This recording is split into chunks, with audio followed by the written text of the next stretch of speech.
Julius Caesar, hero, tyrant, or both? Before he became a marble face in history books, Julius Caesar was a politician fighting for survival inside a republic already cracking under pressure. He did not simply conquer Rome in one sudden move. He built alliances, won public support, raised a loyal army, and repeatedly turned dangerous crises into opportunities. Rome was still a republic. Citizens elected magistrates, and the Senate guided policy. But wealth and land were concentrating among elites. Rival generals had already marched armies into Roman politics.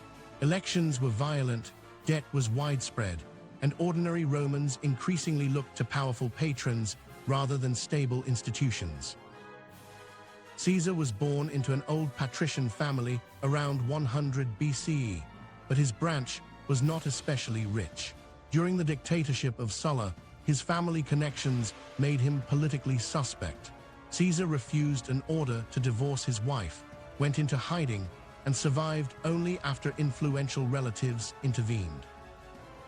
He served in the army, trained as an orator, spent heavily on public games, and cultivated the Roman crowd. Debt financed his ambition.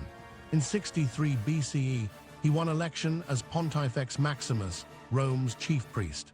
The office gave him prestige, visibility, and a powerful base inside the city. In 60 BCE, Caesar formed an informal political alliance with two giants. Pompey had military glory and veterans who needed land. Crassus had extraordinary wealth and business influence. Caesar could connect their interests and win popular support. Together, the three men could overcome resistance in the Senate. After becoming consul, Caesar secured command in Gaul. From 58 to 50 BCE, his campaigns expanded Roman control across much of the region, corresponding broadly to modern France and Belgium. Gaul gave Caesar wealth, military fame, experienced legions, and soldiers whose fortunes were tied directly to him. Caesar described the Gallic Wars in polished reports sent back to Rome. They presented him as a calm commander defending Roman interests, even when he was launching aggressive campaigns. His victories were real, but his own writing helped shape how Romans understood them. Caesar was fighting a war and controlling its story. The decisive crisis came at Alesia in 52 BCE.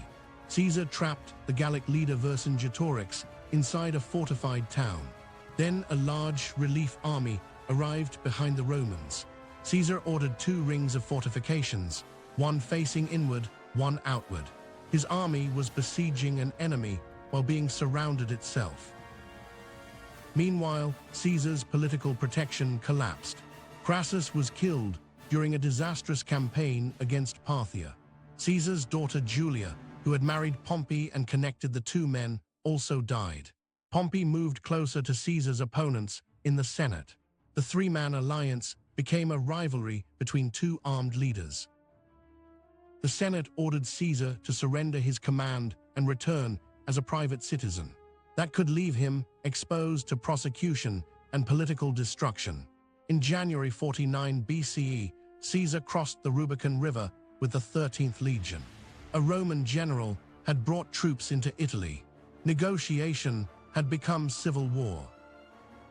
Pompey and many senators withdrew east to gather forces. Caesar secured Italy, campaigned in Spain, then crossed to Greece.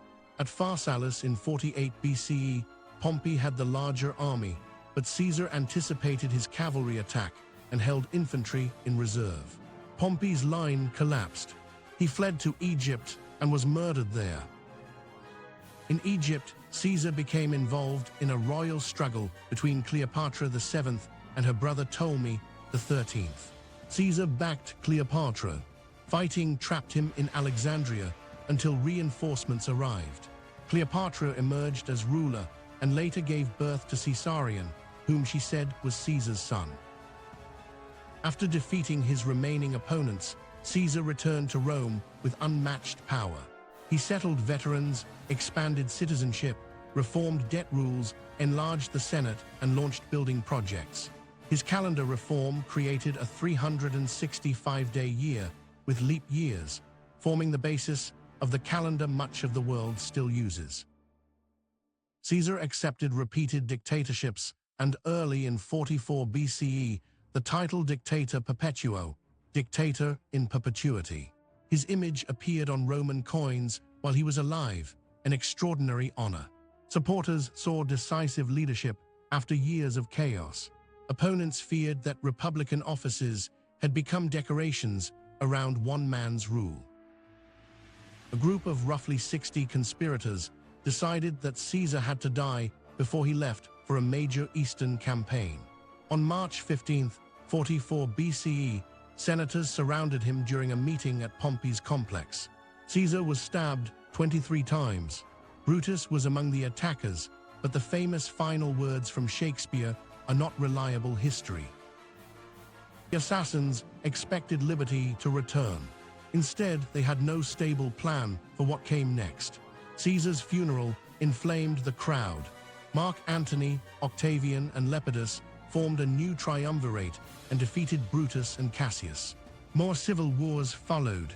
Octavian eventually became Augustus, Rome's first emperor. Caesar widened Roman power, promoted reforms, rewarded supporters, and showed clemency to many defeated enemies.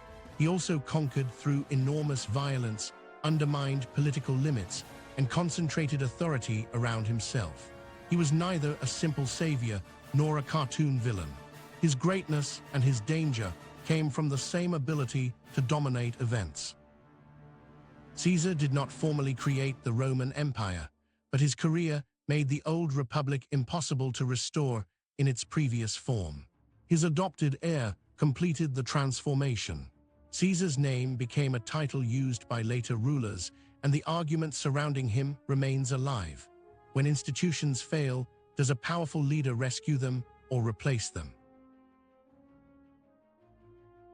If you enjoyed our video, please like and subscribe for more history explained clearly.